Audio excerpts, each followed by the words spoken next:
Thank you, Professor Meenakshi Bharat and Dr. Tom Clark for inviting me to give this talk. I'm really sorry I can't be with you in Delhi in person, but I'm hoping this virtual plenary will nevertheless make a useful critical contribution to your conference and will generate good discussion around the conference theme of the familiar and the exotic. Now, I'm wanting to speak to this theme through taking you into a world that blends the absolutely mundane realm of daytime TV with that of the spirit world, soothsayers and other enchanted systems of knowledge, belief and practices. So we're going to enter this world of magical mundanity through the figure of the spiritual guru on Indian TV or life advice television. So in this talk I'm going to be using these figures as a kind of way of unsettling some of our core familiar assumptions around what we mean by modernity, which has tended to be framed in terms of liberal secular models of democratic development. So how might we think about the complex Indian TV landscape with its huge array of belief systems and linguistic and cultural frames in terms of speaking to alternative models of modernity? Why lifestyle television, and why in particular lifestyle experts and gurus? So I've been working for some years now on the topic of contemporary forms of popular lifestyle expertise, looking particularly at expert figures on primetime television who offer up forms of commercialised public pedagogy. So in much of the West over the past couple of decades, we've seen the rise of reality and TV shows full of experts telling us how to live our lives. So everything from home makeover experts, health and fitness gurus, relationship gurus, and shows like Super Nanny, where we're told how to optimally raise our children. Or even shows like Queer Eye for the Straight Guy, which you can see on the slide here, where an entire team of gay men with various kinds of lifestyle expertise invade the homes of clueless straight men with terrible hair, no jobs and no fashion sense to essentially make over their lives. So in the West at least, I've argued in my work that lifestyle experts on TV and elsewhere represent the equivalent of Victorian etiquette manuals, teaching people how to mould a coherent identity in complex times.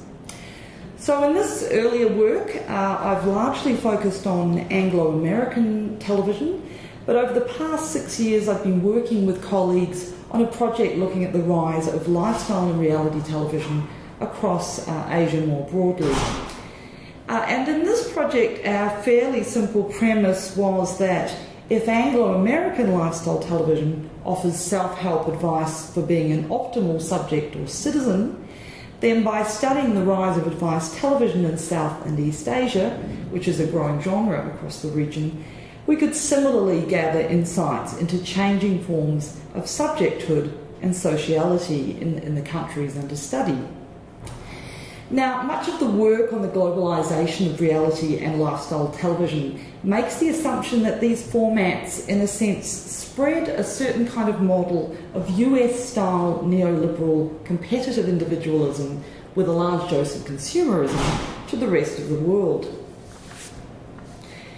What we found, however, as we were researching developments on television in China, India, Singapore, Taiwan, and across South and East Asia, is that while on the one hand we were seeing all too familiar developments, so the rise of reality shows, hyper-consumerism on television, gurus selling the latest products and styles, at the same time many TV shows were doing quite different things, and the ways audiences used them were significantly different.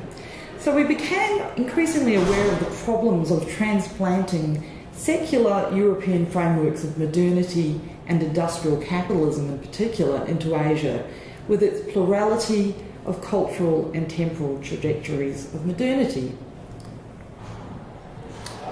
So one way of speaking to this multiplicity of modernities that I'm wanting to focus on today is a very distinctive form of what I'm terming lifestyle expertise, and this is the figure of the spiritual guru on Indian television. So the term guru itself suggests a kind of shifting, culturally complex and globalised form, a travelling concept as it were. Now while, as you all know, religious television has featured on Indian small screens for decades, what I'm terming spiritual lifestyle television has taken off really within the past decade, with the deregulation of the industry and the broader liberalisation of the economy. And I should briefly note here that, of course, religious television is not a marginal genre that few people engage with, as it tends to be in other parts of the world, particularly Anglo-American settings.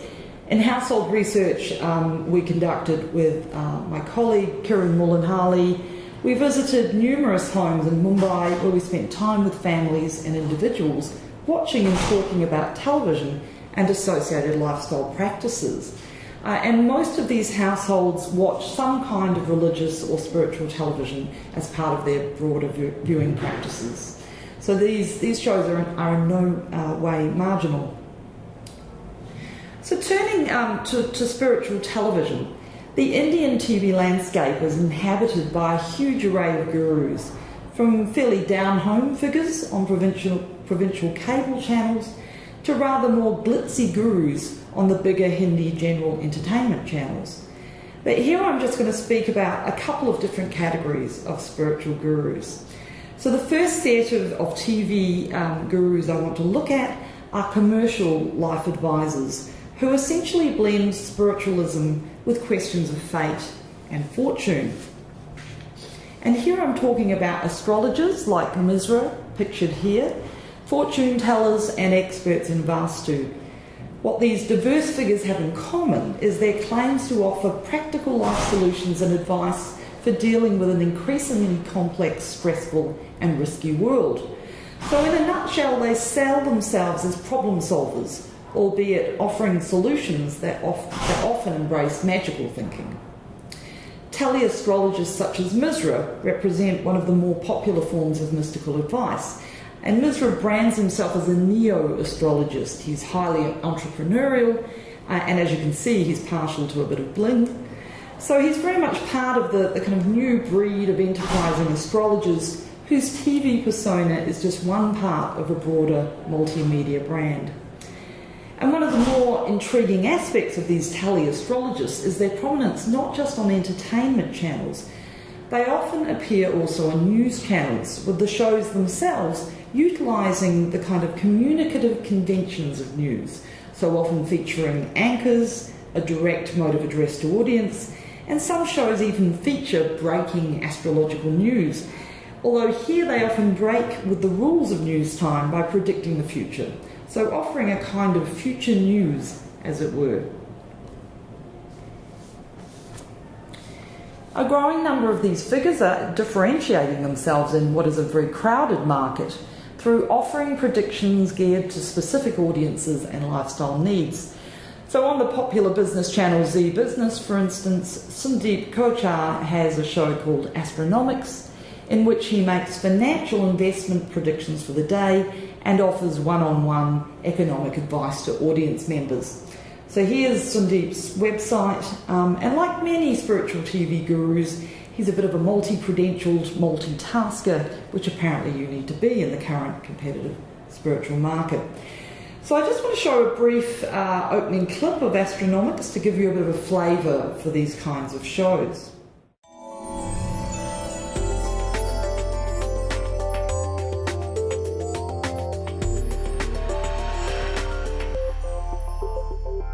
Hello and welcome to astronomics and this is Sandeep Kochhar.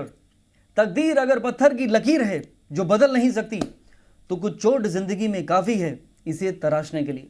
Very good, ये मैंने लिखा था तो खुद की तारीफ नहीं कर रहा हूँ, मैं उस थॉट की तारीफ कर रहा हूँ कि कई बार हमें ऐसा लगता है कि हमारे साथ क्यों हो रहा है, क्योंकि जो आप चाहते हैं वो ज़रूरी तो नहीं कि हो ही जाए, और जो हो रहा है वो ज़रूरी तो नहीं कि आपके लिए अच्छा हो। तो आखिर ये बात समझाएगा कौन और समझेगा कौन? ऑब्वियसली मैं समझाऊंगा और आप समझेंगे, क्योंकि देखिए everything has a reason in life. कहा था कभी कि अगर गांव में बाढ़ नहीं आती तो आप शहर में नहीं जाते। तो जो लोग भी शहर में आए तो सोचे तो सही कि वो शहर में आए क्यों थे, क्या सर्कमस्टांसेस थे। तो आपको नहीं याद आता कि अगर वो नहीं होता तो ये नहीं होता। तो everything in life has a reason. तो कुछ चोट जिंदगी में काफ़ी है आपकी तकदीर को तराशने के लिए। तो यहाँ पे आपको ये नहीं कहा जाता है कि कुंदन को भी पीट पीट के वो बनता है सोना, गरम करके उसको, और जो कोल में से निकलता है डायमंड इतने प्रेशर में, तो pressure make you James. That's a beautiful thought. तो आप भी समझ लीजिए कि अगर स्ट्रेस है आपके ऊपर। So this program is structured like many of these shows by a kind of general introduction in which the guru discourses on the meaning of life, followed by various astrological predictions for the day, and then call-ins in which the guru gives one-on-one advice. So I didn't have time to show you some of those call-ins, but following that clip, Sundeep takes calls from particular audience members and gives them specific advice. So on this particular episode, Sundeep introduces the show with a variety of aphorisms, somewhat contradictory aphorisms. So just to give you a flavour of that for those of you who can't speak Hindi, he tells us that if fate is a line set in stone, then the wounds you face in life can often chisel it to perfection. You may often wonder why this is happening to you. If you ponder these questions, I will give you advice to understand these quandaries. Stay happy and positive. Hope is the most important part of life. If you're in a dark tunnel, you also may want to know how long it is. Good times also can't last long. So somewhat contradictory, but a variety of kind of aphorisms that these shows tend to begin with. And then he shifts to these kind of just-in-time new-style astrological predictions for the day. So for instance, Aries, your relationship is in a bit of stress, eat out and take your wife with you, invest in consumer durables, multinational corporations, gold and silver. So the general flavour of the show is a kind of strange mix of investment advice, life advice, often involving magical solutions such as wearing gemstones, and a kind of resigned, it's written in the stars, fatalism. So in contrast to the more mass appeal of teleastrologists, a range of spiritual life advisors offer rather more niche advice to middle or upper middle class viewers. So for instance, Live Vastu with Dr. Puneet Cholwa, who looks rather more like an architect than a fortune teller. So again, these shows draw on new style semiotics, presumably to appeal to male viewers and to give some kind of rational legitimacy to the shows in general. And this show uses a kind of new style split screen with Dr. Cholwa on one side advising on the topic for the day and answering calls from viewers, while on the other side we see a flow of images of luxurious Western style home interiors on the right. The show also features a call-in audience segment where Dr. Cholwa responds to questions about troubled relationships, misbehaving pets, etc., making suggestions about how to paint your house, what colours will improve your prosperity, how to place mirrors to increase a home's energy, etc. And here we've got an image of Dr. Cholwa doing one of his surprise home visits, which kind of emulates in many ways the sort of Western home makeover format. In his book, A God of One's Own, Ulrich Beck argues that religion and spiritualism are on the rise around the world, but in forms increasingly tied to individual needs, desires, and biographies. One central role for spiritual advice within this context is to manage and minimise the risks that accompany living in a late modern world. To a certain extent, this secularisation and rationalisation of spiritualism is exemplified by figures like Sundeep Kochar and Dr. Cholwa, who increasingly frame their advice and propose remedies in terms of lifestyle choices and investments in the family and the self. However, much of this advice is not necessarily framed in terms of internalised modes of individual empowerment or agency, that is, taking control of one's destiny, but rather involve a degree of externalisation of risk and fate, of giving oneself over to larger forces, whether they be one's bhagya, the alignment of the planets, or the science of Vastu architecture and home decor. So what I'm arguing here is that this first group of gurus do speak to a certain extent to the rise of privatised, commercialised, post-secular advice in India, in a kind of Beckian neoliberal context.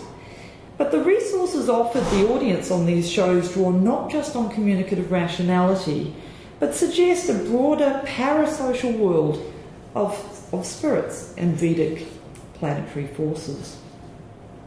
We're offered a blend here then of a plurality of beliefs and practices, of seemingly incommensurable systems of calculated risk management with magical thinking and practices, of liberal individualism with externalised models of fate and destiny.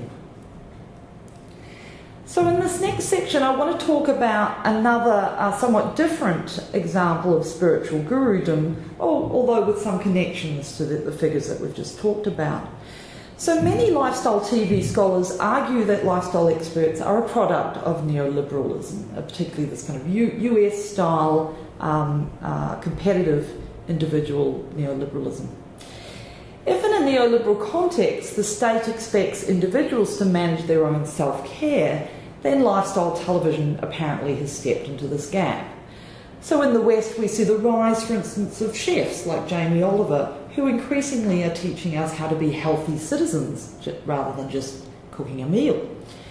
In India, Nandini Gupta argues we're seeing similar developments, but instead of Jamie Oliver, we have a plethora of religious gurus making money out of promoting self-care through spiritual advice. So she argues that in India it's religious gurus who propagate the notion of a resilient ancient religious tradition as the source of powerful self-care packages.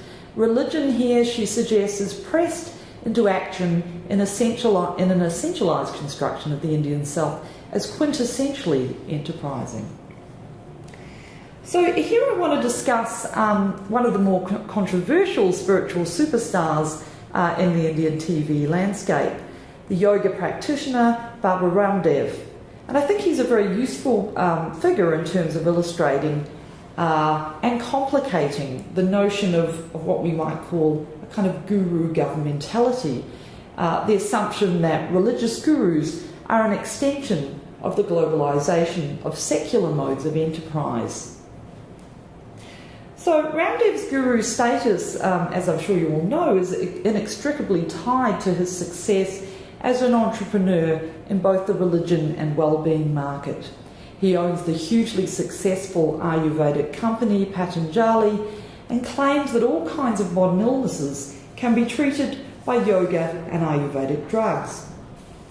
So in this sense he fits very well with Meera Nanda's description of contemporary religion in India as a state temple corporate complex in her book The God Market.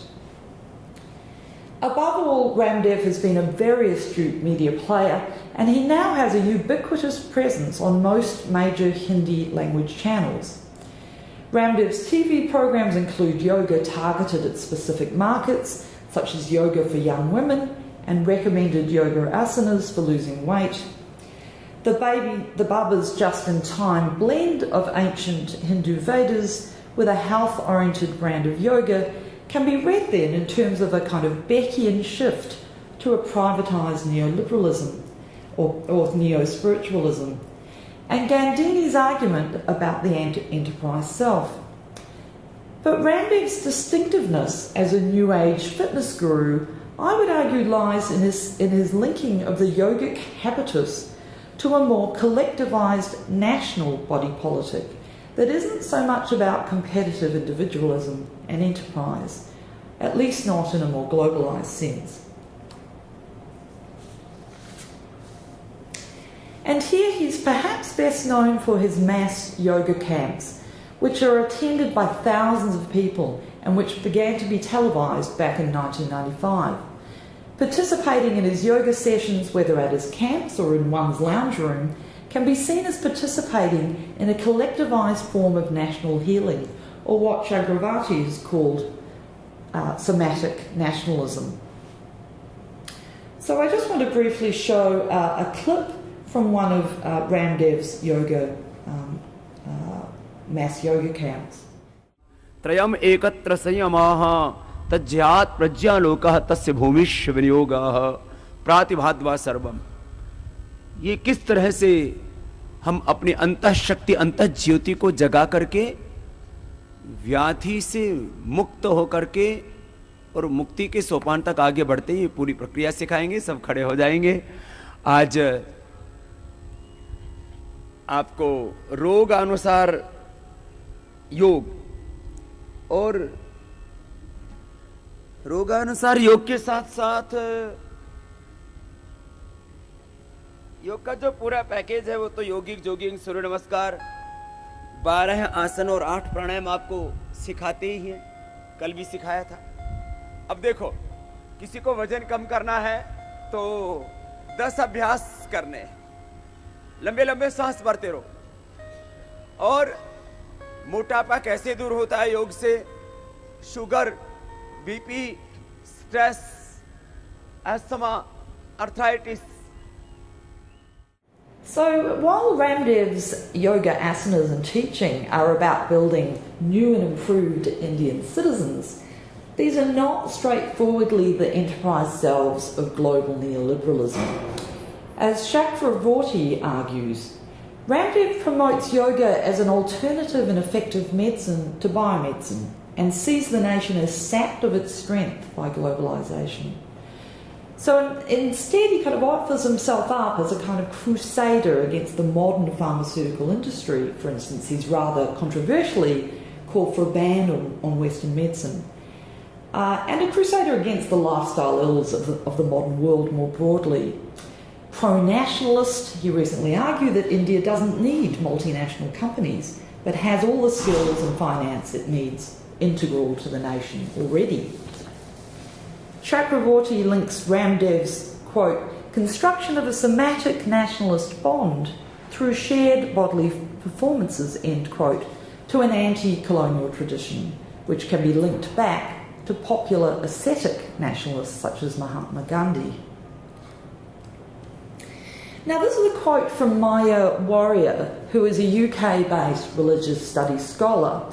And I'm using it here as it illustrates nicely, I think, some of the key problems we've faced in the Lifestyle Television project on Asia. Well, perhaps I think less problems than generative tensions around, firstly, the importation of Euro-modern frameworks into differently modern spaces, and secondly, the issue of generalisation and abstraction when working in spaces of extreme complexity, which is certainly the case in India and also China, where we've been doing work.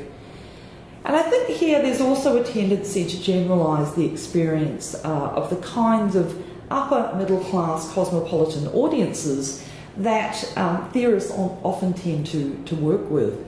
And there's a tendency here to generalise the experience of the academic class itself. So I think while Warrior's quote contains some relevant and useful arguments, it's problematic to universalise this experience to that of the entire population of India.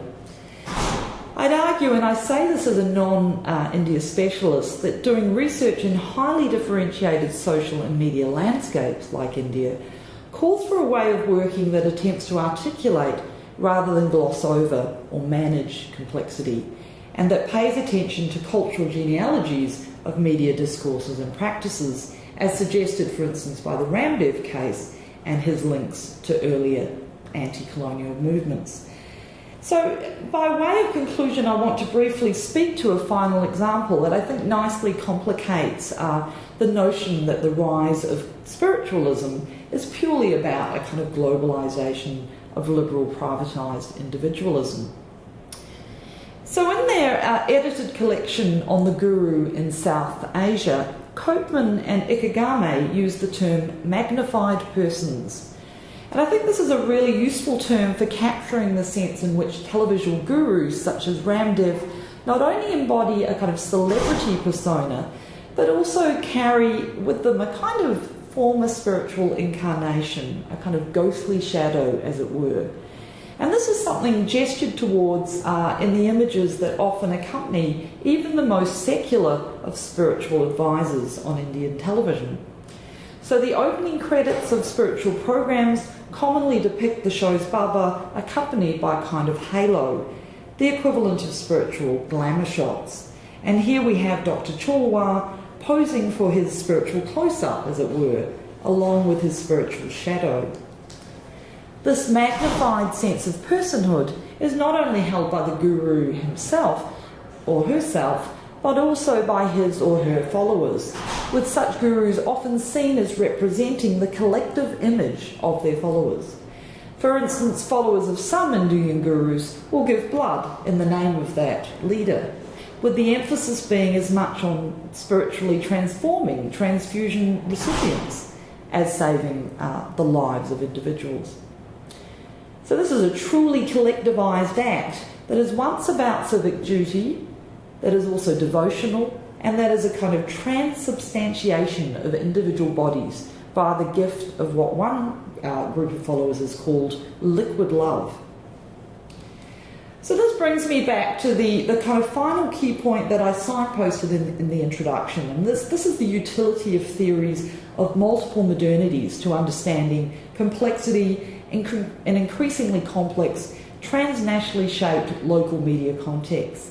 So in this paper, I've suggested reading Spiritual Life on Indian television, that we use this notion of a kind of multiple modernities approach, which takes seriously, for instance, the idea of television not so much as a secular, but as a magical space, shaped by visible and invisible forces of the state, of spirits, of markets, but also of gods, where agency is individualised, yes, but also collectivised, where public personas can be both living brands, but also spiritual avatars. While the space of spiritual lifestyle TV is on the one hand a highly marketised space, speaking to the audience in certain ways as homo economos, it is also a very enchanted, exotic space, where personal and collectivist agency is intertwined with a range of other logics of fate and fortune that take us beyond a secular neoliberal modernity. So I want to end on that note, but if you'd like to read further about our study on modernity in television in South and East Asia, I recommend you read our book, which is available on ebook and as a paperback. So thank you for listening, and I hope you have a wonderful conference.